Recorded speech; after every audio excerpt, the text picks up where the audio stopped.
and in today's video, I'm going to share a short tutorial on how to make our free pattern to make fabric napkins.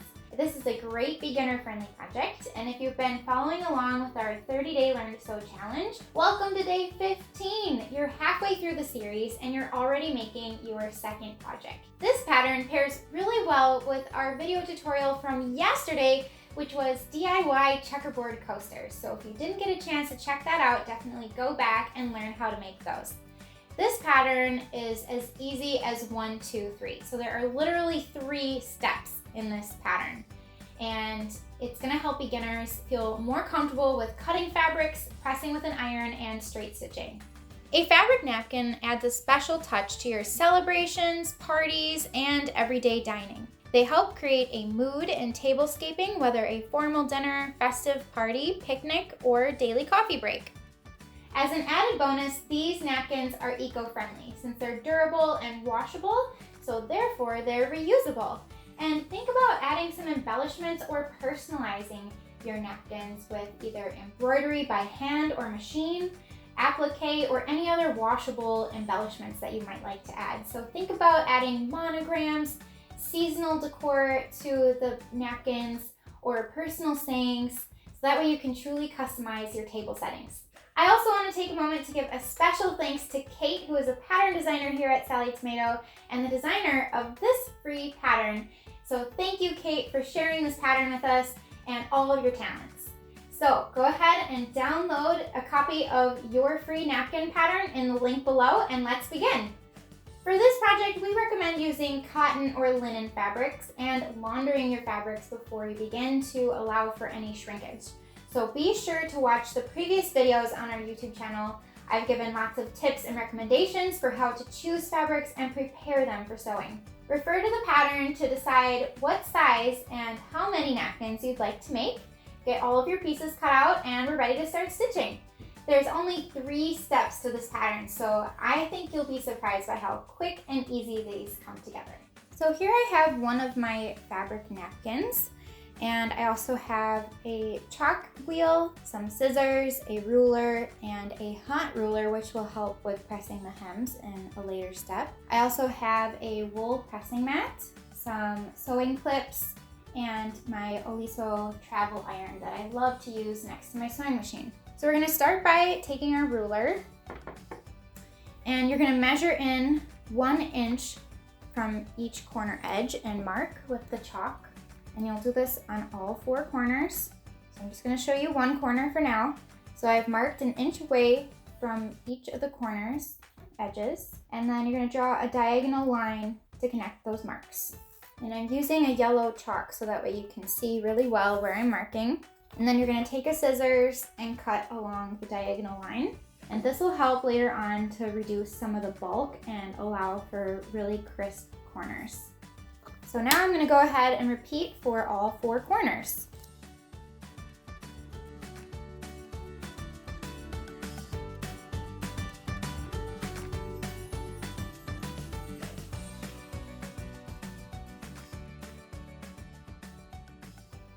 So now I'm going to take my pressing mat and position my napkin with the wrong side face up. And you're going to press each edge a 1/2 inch against the wrong side. I love using a hot ruler for this step. So you'll simply place the hot ruler directly onto your fabric and then fold the fabric up to the 1/2 inch mark. And you can kind of wiggle the ruler so that way the edge of the ruler is tight against the folded edge. So that way you have that 1/2 inch measurement perfect and consistent around the entire project. And what's nice about the hot ruler is you can iron directly over the ruler and it will not melt. So it's been designed to use with heat, to be heat resistant. So this comes in handy for a lot of projects and pressing needs. So go ahead and press all 4 edges.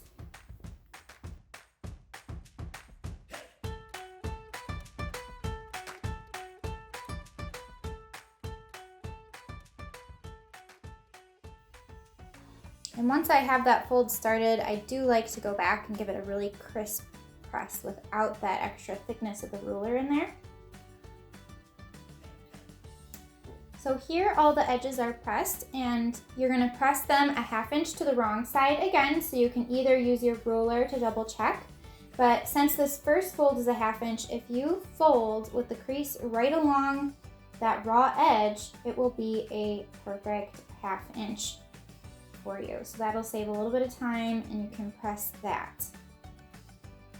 I love sewing, but I'm all about finding ways that are more efficient to do things. So any of those little tips are super helpful.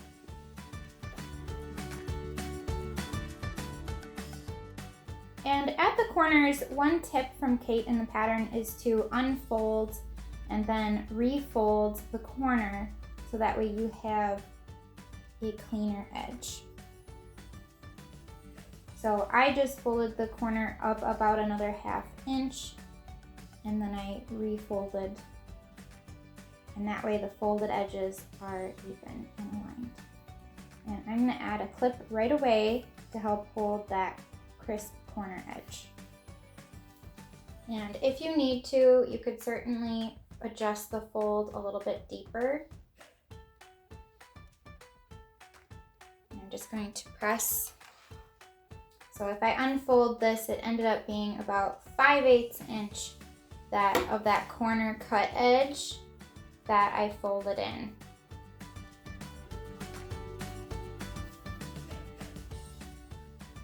And just keep pressing and refolding until I get the corner, that mitered corner edge that is super crisp and even.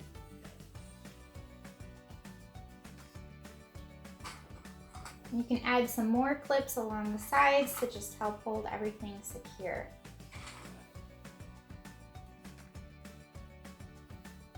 So now we're ready to take this over to the sewing machine and stitch down the folded edges.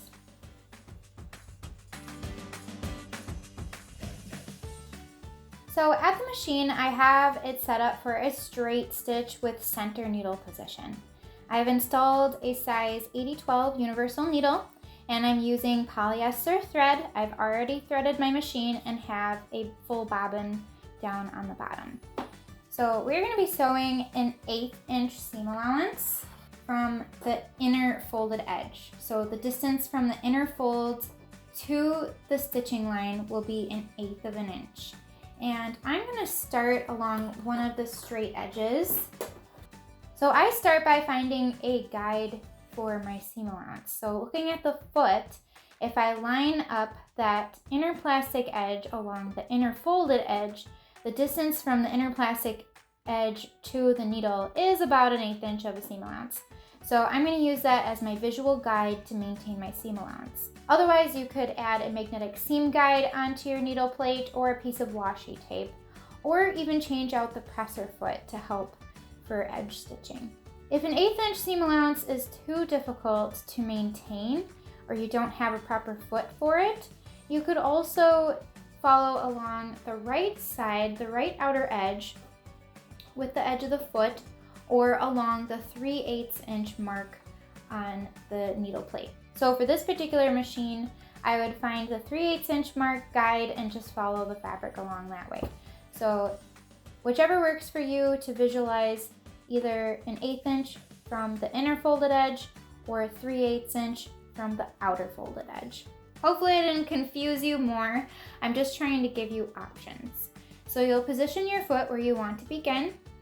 I'm using a slightly contrasting thread so you can see my stitches, but you might want to use a thread that coordinates or matches, so that way your seam line is slightly hidden if you wanted to, or it will blend. Otherwise, you could use a contrasting thread. So for this particular one, either white or a metallic gold thread could be fun, or even a light blue. So it's up to you on your thread choice. So begin by a few stitches forward and do your back stitching. I'm going to hold down the back stitch button on the top of my machine for about 3 or 4 stitches, and then I'm going to continue sewing around the entire edge of the napkin.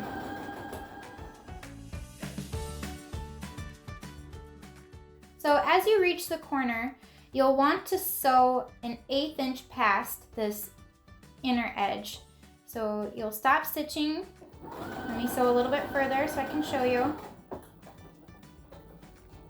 So about a stitch or two past that inner folded edge, and then pivot. So with your needle down, you'll lift up the presser foot, and then it will stay in your fabric so that way you don't lose your spot, and you can pick up right where you left off and continue sewing.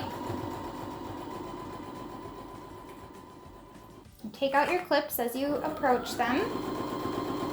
If you're using pins, be very careful to not sew over the pins. That could cause your needle to break or the pin to break and damage your machine or harm yourself. And we encourage you to try using different decorative stitches from your sewing machine and just get creative.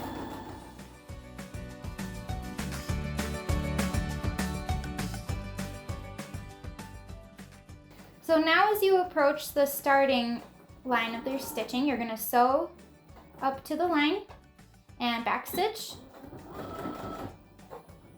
and raise the needle to the highest point. Lift the presser foot, bring the thread out to the side of the machine, and you can cut the thread on the thread cutter and then trim up those thread tails close to the stitching. And there's also thread tails on the right side of the fabric. It's always a good idea to trim your threads as you go to keep everything nice and clean. So here's what your finished napkin will look like, and you can give it a quick press to smooth out the edges a little bit more, and you'll continue the same steps to make more napkins. So congratulations on finishing another project. We hope that you enjoyed this tutorial and it will make a difference with your everyday meals. We'd love to see photos of your completed project and your progress during this series. So be sure to share photos using the hashtag SallieTomato, hashtag EasyFabricNapkins, and hashtag 30-Day Sewing Challenge. With each day and each project, I hope you're feeling more comfortable with your sewing machine and working with fabrics. I hope you'll join me for tomorrow's video where we're going to make another quick and easy project to coordinate with our coasters and napkins that we've already made a part of this series. And by the end of tomorrow, you'll have a fresh set of dining accessories for your own home or that you can gift to a family member or friend. I hope to see you then.